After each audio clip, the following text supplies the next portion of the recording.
There were a lot of taxes and corruption and problems, but it finally started at Lexington and Concord when the redcoats came to take the guns. And unfortunately, for the people that try to enforce this, I think they take our restraint as weakness. They don't understand there's a lot of veterans and people that are just hoping they don't have to, but they are ready. And this is really coming to a head, Aaron Zelman. Alex, what goes around comes around. And we're around. Back to where we started when we were dealing with the British. I would like to draw people's attention to something. Maybe this will be a wake-up call to all of your listeners. But we ran a poll on our website about, will the U.S. military confiscate guns from the American people? The results were astounding, and so were the comments. Almost 2,000 people voted. We have over 63 long comments from both veterans and non-veterans and active duty people. And let me just give you some numbers. This should shock people. Only 7% of the people who voted said that the government would not shoot Americans to take their guns. 7%. 21% said the government would absolutely use the military to take people's guns. 30% said that many of the military would follow orders to take people's guns. So I would encourage people to come take a look at this poll. And again, it's just go to the front page of jpfo.org and go down to right above the gun control genocide chart on the right-hand side, and it says the JPFO poll. I would encourage people to get a real reality lesson today about how dangerous the world is right now, or America is right now, for Americans. We're an endangered species in our own country if the Obamanoids have their way. Now, specifically, the reason people know the government will confiscate guns, take Katrina. The military comes in, the FBI commands the operation, they block the food aid, they block the police and others from Texas and volunteers that came to help. And then the first mission was go into all the high and dry, wealthiest areas, put men in handcuffs, and take their guns like they were criminals with guns in their own house. That was illegal, and they never gave most of those guns back. Even when a federal court said give them back, they said, we want your guns. I mean, they really want our guns. Well, absolutely. Again, every dictator has learned that if you have an armed citizenry, you're not going to be able to accomplish your goals. I mean, this is as simple as salt. And all these dictators over the last 100 years who disarmed people and then murdered them, known as genocide, they've all insisted that people must be disarmed first. And what do the Obamanoids have in mind for America? Why are Americans an endangered species in their own country? I mean, what is afoot? What is being planned? Someone better, I think every one of your listeners better start asking some questions and very loudly and demanding answers. If they can't get an answer from somebody, then why is that person allowed to stay in a position of authority? Well, we've gotten answers. I can't believe how the Attorney General, Obama, every one of his major czars we look at, get up on camera and say there is no Second Amendment right. We are going to get your guns.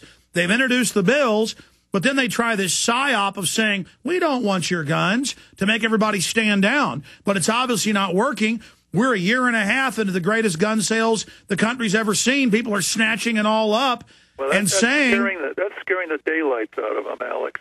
That's absolutely scaring them. And they're fearful because they know that they're going to get caught and their crimes are going to become public. And they're really scared. They're really running scared. So I would encourage the American people to educate others about the evils of gun control, and also, don't stop buying guns and ammunition. Aaron, in closing, let me ask you this question, because when you come on a few times a year and are gracious to spend your time with us, and I just love your organization and support it, I get emails asking me to ask you a question, and I've actually seen you write about it and speak about it a few other times. Why do we see the Israel lobby and so many Jewish members of Congress being some of the most vehement anti-gun people when they know what Stalin and Hitler and others did, and they know what happened, and they all have their own private bodyguards. Why do we see that from both Republican and Democrat Jewish leaders so often? Republicans being middle of the road, or Democrats being vehemently anti-Second Amendment, pro-victim disarmament. Why is that going on? Well, I'm not sure I have the total answer, but there's a couple things that I can certainly highlight for you. Jewish members of Congress who do support gun control are not very Jewish, for starters. People have to understand that. Jewish law demands that Jews are commanded by the Almighty to defend their lives and to defend the lives of those who are under attack. You can't very well defend someone's life, defend someone's life and your own life if you don't have the tools to do so. So Jews who pretend to be Jews are the ones who usually are supporting gun control schemes. That's point number one. Number two, I think that many of the alleged Jews in Congress who are supporting gun control schemes really don't understand the Bill of Rights. They don't appreciate America. And they're probably more concerned about being invited to cocktail parties than they are about preserving freedom in America. And it's also a lot of big city urban areas. I've noticed people from cities are generally so scared of guns. I had a British interviewer from Chris Matthews here Sunday, and I have a .357 Magnum. It's actually right over here that I have to protect myself if anybody ever comes into the office. And she started crying and looked scared and panicked in the middle of the interview, or near the end, and I said, "What's wrong?" And she said, "Is that a gun?" And I said, "Well, yeah, I mean, we don't have police here. If people kill talk show hosts all the time or threaten them." Well, you know what you need to do with that woman is, we have an article on our website written by a psychiatrist. It's called Raging Against Self-Defense. And she points out the mental health problems that gun prohibitionists have. And so, again, I don't mean to sound so commercial. There'll be all these things on our site that are free. But people should come read the article, Raging Against Self-Defense. No, people should visit the site. But expanding on that, literally, she's looking in my eyes, talking to me. I see her look over, and then she, like a little girl who's seen a monster, started going, and tears came into her eyes, and she went, and was like, "Is that a gun?" and was panicking and shaking. And I said to her, "But you feel safe when you see police with guns, don't you?" And she said, "Well, part of her problem, Alex, may very well be, as we point out in this essay, Raging Against Self-Defense, is that she may not trust herself to own a gun because she may have so much inner hatred towards people that she doesn't trust you to own a gun." These are some of the problems that gun prohibitionists try to mask and trying to take our guns from it. But it's so alien to just human common sense. I have an office. A few of my guys have concealed carries. They don't need that in Texas, but they've got them. I invite them. It's just in their fanny packs, and it's never an issue year after year because we're just regular, normal people. But if anybody ever busted in here, they're dead. I mean, we're going to defend ourselves. Well, you're a gun owner. That makes you regular and normal for the most part. Gun prohibitionists are not normal. They have some mental health issues. Not because they live in a big city or out in a Thule someplace. I mean, mental health issues are mental health issues, and a lot of gun prohibitionists do have these mental health issues.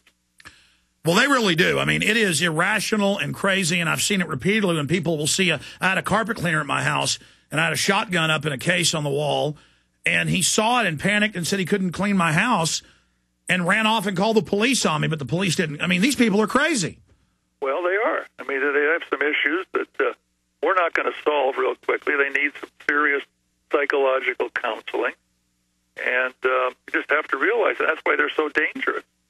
And I would bet the Obama administration is made up of people who have very serious mental health issues. Well, that's true. But why do they then love SWAT teams with guns? Like somebody who loves freedom is threatened by that. Because they may have mental health issues, but they lust for power. And the police are their power arm. They can use the police to reach out and to destroy those they fear. Very well said, Aaron Zelman. We love your organization and the great work you do with Gun Owners of America, jpfo.org. We'll talk to you again in the near future, and your website is a treasure trove of facts to deprogram people. The good news is most liberals I know are no longer liberals. They're